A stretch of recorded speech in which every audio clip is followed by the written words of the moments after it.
Distance, displacement, speed और velocity, लोग इसमें बहुत ही कंफ्यूज होते हैं, इसलिए आज मैं ये वीडियो बनाया हूँ। अब हम लोग पढ़ लेते हैं भाई डिस्टेंस और डिस्प्लेसमेंट के बारे में। डिस्टेंस, इसका नाम तो आपने सुना ही होगा, आपको पता भी होगा ये क्या होता है। अब मान लेते हैं कि ये आपका घर है, ये है आपका घर, होम। अगर ये आप यहाँ से आप जाते हैं स्कूल, ये अलग अलग पाथवे आप फॉलो करते हैं और ये है आपका स्कूल। तो यहाँ पे, यहाँ से लेकर जो यहाँ तक जो आप यहाँ पे ट्रैवल करें, जो लेंथ है इस पार्ट का, उसी को हम लोग कहते हैं डिस्टेंस। तो डिस्टेंस क्या होता है? डिस्टेंस होता है एक्चुअल लेंथ। एक्चुअल लेंथ वो पार्ट का जो कि आप ट्रैवल करते हैं अपने फाइनल पोजीशन से लेकर इनिशियल पोजीशन तक, मतलब कि इनिशियल से फाइनल पोजीशन तक। ये हो गया इनिशियल पोजीशन आपका घर। घर से आप उठे और आप यहाँ पे स्कूल पहुंच गए बस से। यहाँ पे कोई ना कोई पार्ट तो ट्रैवल किया होगा, सीधा तो नहीं गया होगा मोस्टली। यहाँ पे क्या हो गया होगा, ये पाथ ट्रेवल किया। अब इस पाथ का जो लेंथ है, इस पाथ का जो एक्चुअल लेंथ है, जो आपका बस ट्रेवल किया होम से लेकर स्कूल तक, उसी का हम लोग कहते हैं डिस्टेंस। अब डिस्टेंस को हम लोग किस में एक्सप्रेस करते हैं? मीटर में। डिस्टेंस को एक्सप्रेस करते हैं मीटर में, ये है इसका एसआई यूनिट। अब डिस्टेंस है यहाँ पे एक स्केलर क्वांटिटी। स्केलर क्वांटिटी वो क्वांटिटी होता है जिसमें हम लोग खाली मैग्नीट्यूड से एक्सप्रेस करते हैं, इसमें डायरेक्शन नहीं होता है। तो डिस्टेंस में हम लोग डायरेक्शन नहीं बताते, इसमें खाली मैग्नीट्यूड होता है। यहाँ से होम से लेकर मान लेते हैं आपने स्कूल तक, मान लेते हैं आपने ट्रेवल किया 30 मीटर का डिस्टेंस, मान लेते हैं कि ये 30 मीटर का डिस्टेंस है। अब यहाँ पे हो गया स्केलर क्वांटिटी, इसमें खाली मैग्नीट्यूड हम लोग को मिल रहा है जो कि है 30 मीटर। डायरेक्शन इसमें हम लोग को नहीं पता चला, और इसमें डायरेक्शन होता भी नहीं है। टोटल पार्ट लेंथ का, और यहाँ पे टोटल जो पार्ट का जो लेंथ है वो कवर किया, यहाँ पे ये भी हम लोग को पता चल रहा है। अब हम लोग पढ़ते हैं डिस्प्लेसमेंट। ये इससे सिमिलर है पर सेम नहीं है, ये थोड़ा अलग है। डिस्प्लेसमेंट होता है एक वेक्टर क्वांटिटी। वेक्टर क्वांटिटी मतलब क्या हुआ? मतलब कि इसमें मैग्नीट्यूड तो होता ही है, साथ में डायरेक्शन भी होता है। अब यहाँ पे घर से लेकर स्कूल तक ये जो पार्ट आपने कर दिए होंगे डिस्टेंस, डिस्प्लेसमेंट क्या होगा? डिस्प्लेसमेंट होगा आपका ये होगा आपका स्ट्रेट लाइन, ये होगा आपका डिस्प्लेसमेंट। ये क्या हुआ, मैंने क्या किया अभी जस्ट, मैंने एकदम एक स्ट्रेट लाइन यहाँ से घर से लेकर स्कूल तक मैंने एक स्ट्रेट लाइन ड्रॉ कर लिया। तो यहाँ पे डिस्प्लेसमेंट होता है सबसे छोटा स्ट्रेट लाइन। सबसे छोटा स्ट्रेट लाइन, ये सबसे छोटा स्ट्रेट लाइन है जो कि फाइनल इनिशियल पोजीशन से फाइनल पोजीशन तक होता है। Initial position, final position. तो सबसे स्ट्रेट लाइन जो है, सबसे छोटा स्ट्रेट लाइन, उसी को हम लोग कहते हैं डिस्प्लेसमेंट, इनिशियल पोजीशन से फाइनल पोजीशन तक। तो मान लेते हैं यहाँ पे होम से लेकर ये जो लेंथ है, ये मान लेते हैं कि 10 मीटर है। तो यहाँ पे ये हो गया 30 मीटर, ये हो गया 10 मीटर। तो यहाँ पे हो गया डिस्टेंस, ये हो गया डिस्प्लेसमेंट। तो डिस्प्लेसमेंट क्या होता है? हमेशा डिस्टेंस या तो छोटा होता है या तो उसके बराबर होता है। डिस्प्लेसमेंट कभी भी डिस्टेंस से ज्यादा बड़ा नहीं हो सकता। तो डिस्प्लेसमेंट होता है एक vector quantity.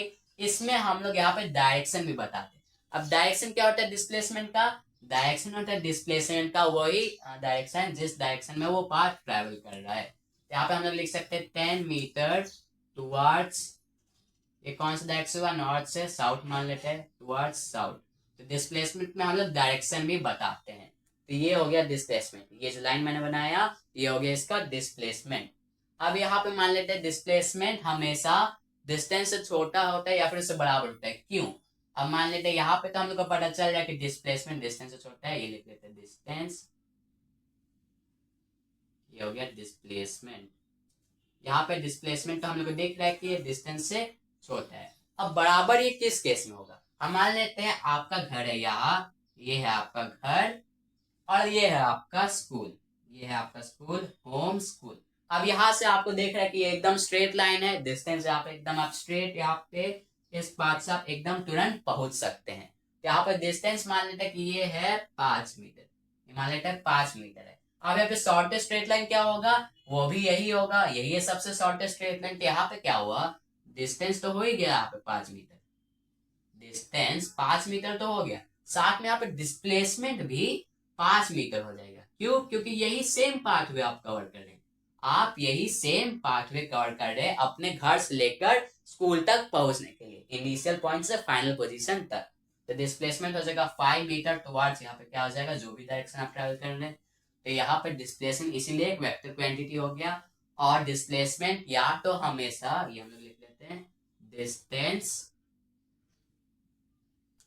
Is always greater than या फिर is equal to displacement. Displacement या तो डिस्टेंस या तो डिस्प्लेसमेंट से बड़ा होता है या तो उसके बराबर होता है।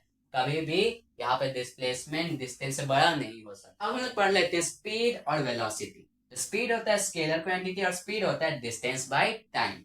तो स्पीड क्या होता है एग्जैक्टली हम लोग समझते हैं। अब अगर मान लेते हैं आप 10 सेकेंड में, 10 सेकेंड है यहाँ पे टाइम इंटरवल, और 10 सेकेंड में आप अगर 5 मीटर ट्रेवल करने हैं तो यहाँ पे स्पीड क्या होगा, डिस्टेंस बाय टाइम। तो मतलब की स्पीड बेसिकली होता है आप कितने समय में कितना डिस्टेंस ट्रैवल कर रहे हैं।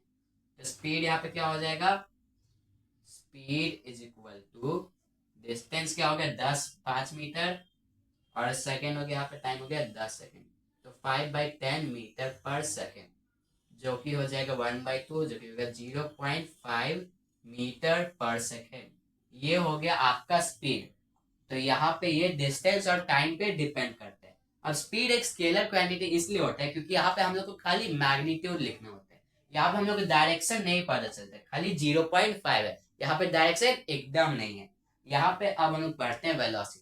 ये भी स्पीड से काफी सिमिलर है पर ये दोनों अपोजिट है। जैसे कि स्पीड स्केलर है, वेलोसिटी वेक्टर है। तो वेलोसिटी में क्या होता है, इसका फॉर्मूला होता है डिस्प्लेसमेंट बाय टाइम। यहाँ पे आपका डिस्टेंस था 5 मीटर और यहाँ पे है डिस्प्लेसमेंट। यहाँ पे डिस्टेंस की जगह है डिस्प्लेसमेंट।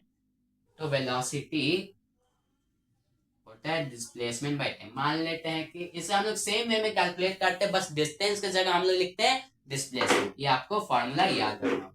मान लेते हैं आपका यहाँ पे है डिस्प्लेसमेंट 20 मीटर और यहाँ पे है आपका टाइम इंटरवल 10 सेकेंड। तो 10 सेकेंड में आपने 20 मीटर ट्रेवल किया तो इसका वेलोसिटी हो जाएगा डिस्प्लेसमेंट बाय टाइम। तो डिस्प्लेसमेंट हो गया 20/10 इज इक्वल टू 2 मीटर पर सेकेंड। ये हो गया आपका वेलोसिटी। तो वेलोसिटी में हम लोग क्या करते हैं, हम लोग यहाँ पे डायरेक्शन भी लिखते हैं क्योंकि एक वेक्टर क्वांटिटी है तो ऑब्वियस सी बात है इसमें डायरेक्शन भी होता है। यहाँ पे 2 मीटर पर सेकेंड टुवर्ड्स जो भी डायरेक्शन है वो भी हम लोग इसमें लिखते हैं। इसलिए ये वेक्टर क्वांटिटी है, ये डायरेक्शन पे भी डिपेंड करते हैं। ये पॉसिबल है कि जो अगर किसी कोई ऑब्जेक्ट है, अब उसका स्पीड हो सकता है कि सेम हो पर उसका वेलोसिटी कभी कभी किसी केस में हो सकता है कि वो सेम नहीं हो। क्यों, डायरेक्शन की वजह से ये ऐसा होता है।